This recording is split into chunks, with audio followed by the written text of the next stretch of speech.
I'd like to welcome you all back. This is a new year, and it's going to be a good new year. And I'd like to introduce some very important people who will be leading the campus this year, along with all of you who support the campus and make it what it is. And it is my honor to be here to welcome you today and to introduce first Dr. Margie Massey, Faculty Senate Co-President.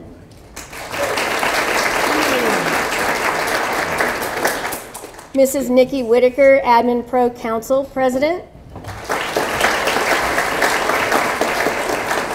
Mrs. Vicki Becker, Classified Staff Council President. And Mr. Tim Zerker, Associated Students Government President. I'd also like to thank all of you who are here today, particularly community officials and members who don't have to come back to our campus, but always do so. It's always heartwarming to see our retirees who still love this campus continue not only to donate their money, but their time and their enthusiasm. So let's give a round to those folks who are here today.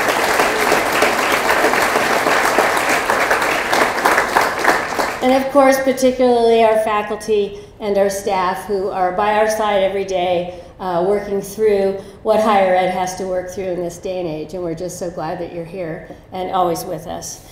And for today, I'd like to, aside from welcoming everyone back, lay out some of the priorities that we have for this year, some of our accomplishments and goals that we have seen through the year, and then hopefully talk a little bit about where we're going in the future, and then we'll break up to have updates on the other side of the room. So once we're done, and we'll have speeches from each of our representatives, and then have the opportunity for updates and questions.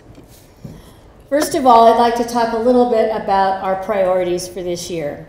When we left last year, one of the things that we were discussing was the reorganization of units on campus. And the Senate will be driving that discussion this year. So all faculty and staff, because everyone is affected by any types of organizational restructurings that we might have, including our students.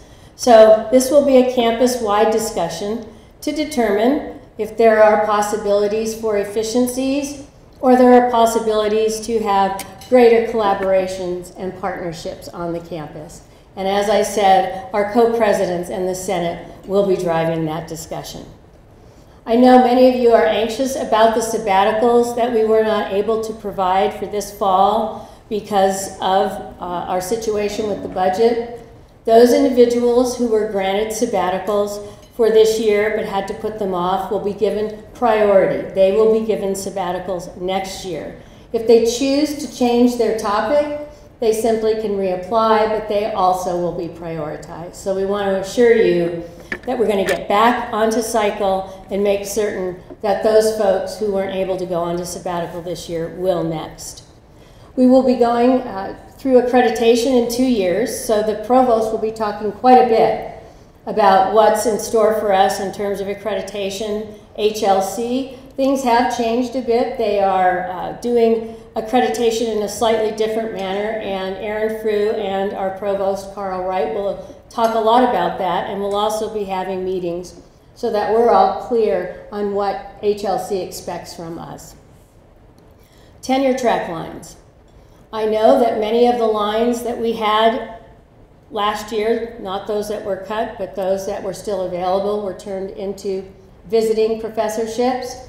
And we want to assure you that we are committed to making this campus one that has tenure track and tenured faculty. I have asked the provost and the deans to work with the department chairs to prioritize lines in every unit. And we expect that faculty and the department chairs will be a big part of this conversation. Then, once we see where we are with our enrollments, we will start to phase back in tenure track lines based on the prioritization that we have been given from the faculty, the department chairs, and working through the deans and cabinet. Pardon me, I seem to have a cold today, every day actually. So we're committed to having those tenure track lines come back. We know that we do not want to become a campus that is primarily part-time. and not consider our tenure track. And let me say something about our adjuncts right now too. This year we're really going to try to focus on working with our adjuncts and try to find a way that we can actually pay them more than they're being paid.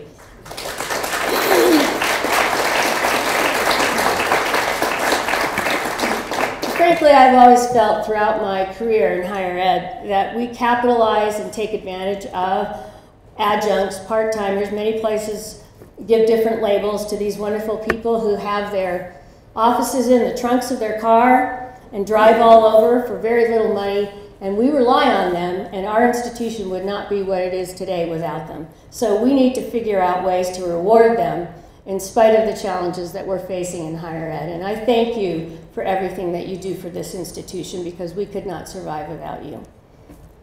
The Center for Transformational Learning, which David Vogt and Aaron Frew headed up. We'll be hearing a lot more about the opportunity for faculty and staff to have opportunities to learn new pedagogies, new modalities of delivery, and the Transformational Center that they've put together, I think, is an outstanding one.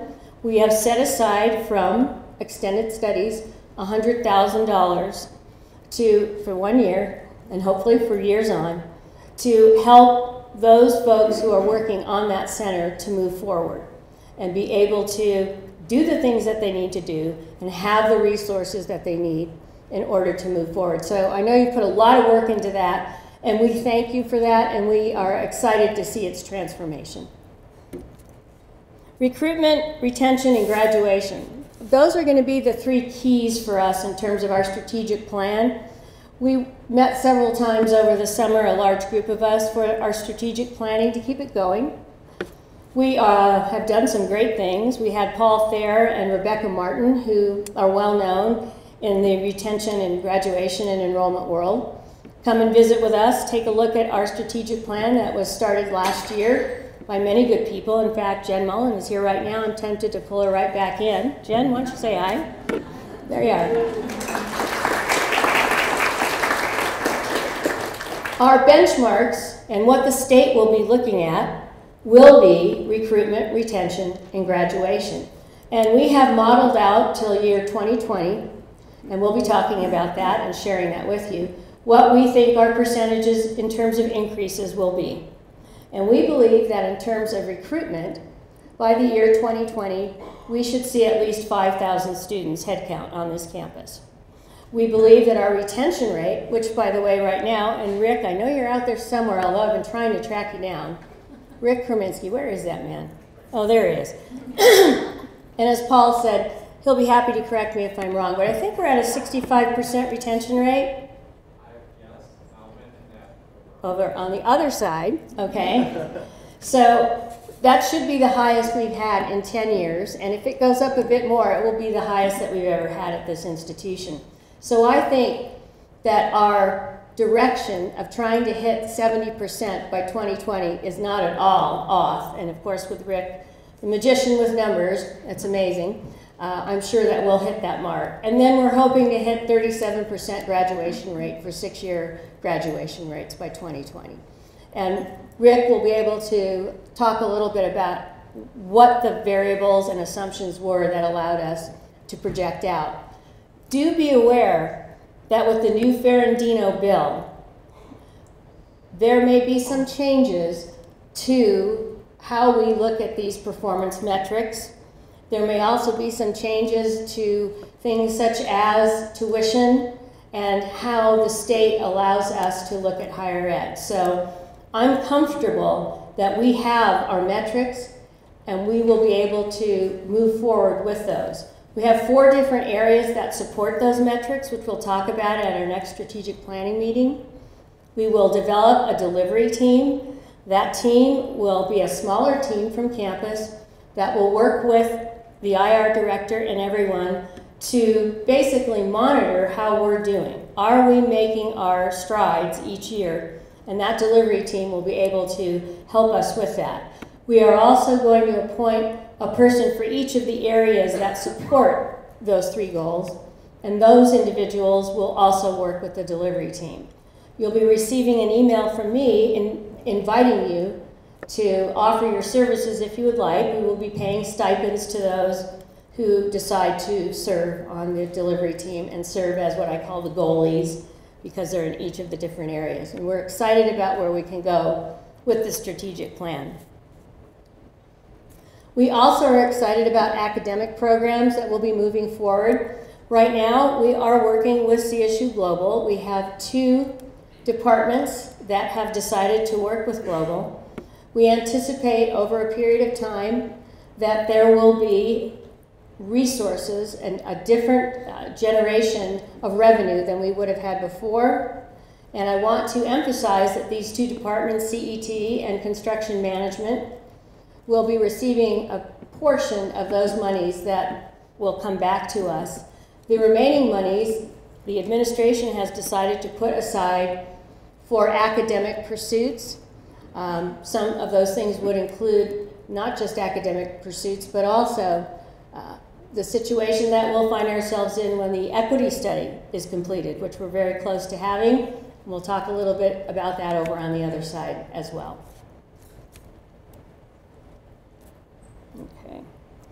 We are going to begin phasing in what we need for our IT infrastructure. A study has finally been completed. We hired a consulting firm, GTRI.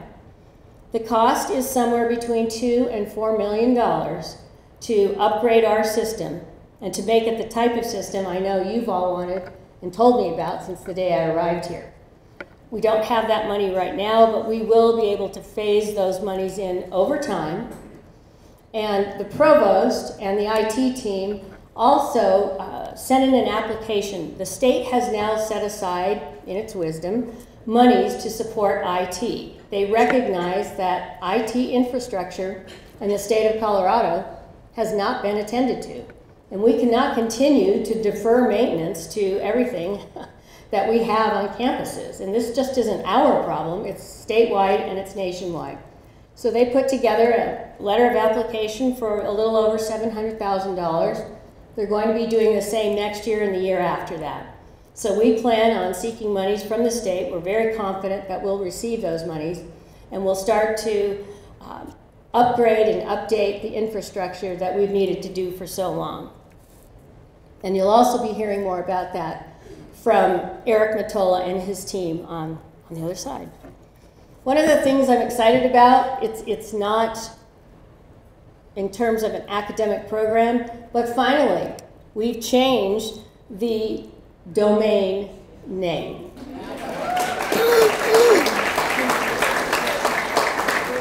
And I want to thank IT for doing that, because they had to do that at the same time we were engaged in the quality conversion.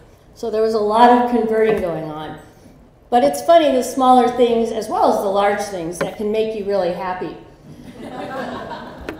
I knew we were in trouble when I would go to a clothing store and they'd ask for my email, because they always do, and I would say Leslie, and I'd have to spell Leslie, and then dot, and then I'd have to spell DeMar, and then I'd have to say at Colo State hyphen, and they said Colosta, and then they'd say, you know what, we'll just give you a call. So we're now down from 16 characters to 9 characters, and what really excites me is that it's leslie.demar at csupueblo.edu. So we are recognizable, it is our university's name, and we're proud of that. Thank you, IT, and everyone else who worked so hard to make that happen.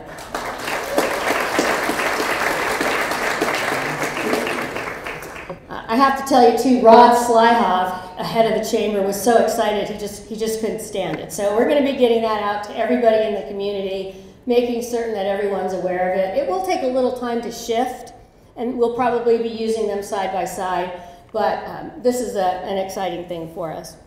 Now let's talk a little bit about our vision and our accomplishments and goals for the next few years. We are looking again now at the DNP in nursing. Nursing is going to be working with Rocky Mountain Vista University, and we think through a consortium style that we'll be able to bring the DNP back. That was a disappointment a few years ago, And I know the nursing department is very excited, the nursing program, about the possibility that we can work with Rocky Mountain Vista and have this doctoral program on our campus. We also have a friend back, Carol Langer. She's sitting in the back there. I don't know if you all know, but she's back with us. And I'm hopeful that we'll be able to one day have an MSW program. That's something that we've talked about in certain circles. And I think most certainly this campus should be offering a degree such as that, and it'll be a worthwhile one. We also plan to funnel support into our existing master's degree programs. We want to see those succeed, and we can only do that by giving them resources. And hopefully through some of these online degree programs, we can start to fund some of these really important academic programs that have been on hiatus because of our situation with the budget. Our freshman class this year, Rick, did it go up by 1? Not quite. Not quite. So we're still at 999? Okay. Well, I'm sorry. I'm going to steal your thunder here because every day I wait and count and I call Rick 10 times a day. What is that, about a 30% increase? From last year? Yeah. Oh, I'm getting really good. I'm getting just like him. Okay, a 30% increase in the freshman class.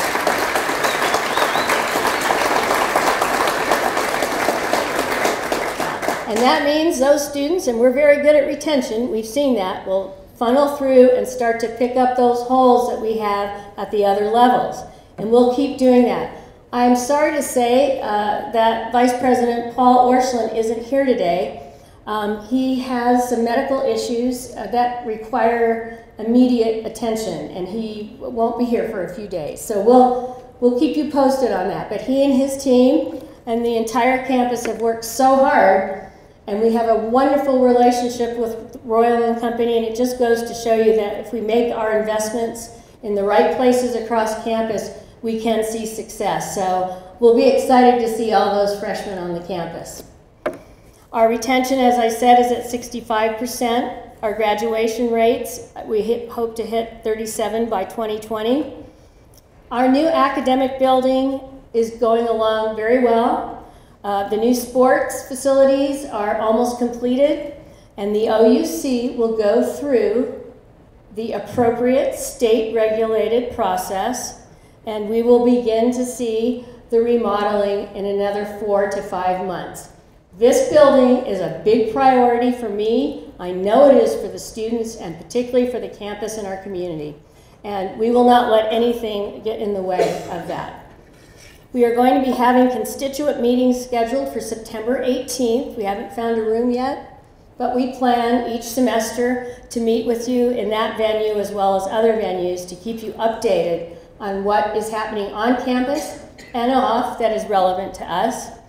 I'd like to congratulate Derek Lopez. He had a marvelous piece as a guest columnist.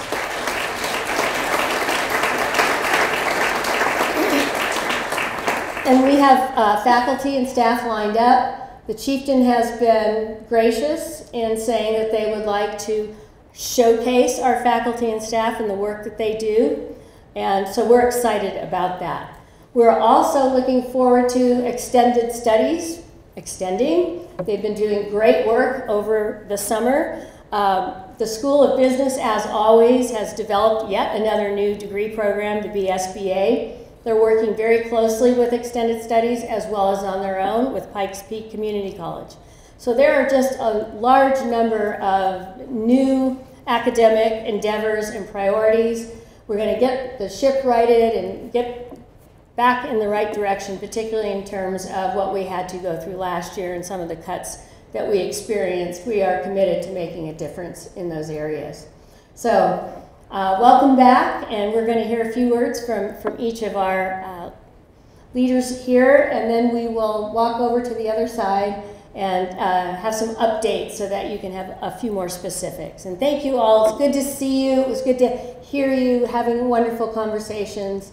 And I applaud you for everything that you did last year, despite some of the challenges that we had to experience. I know it was extremely difficult. So welcome back, and to a much better year. Cheers.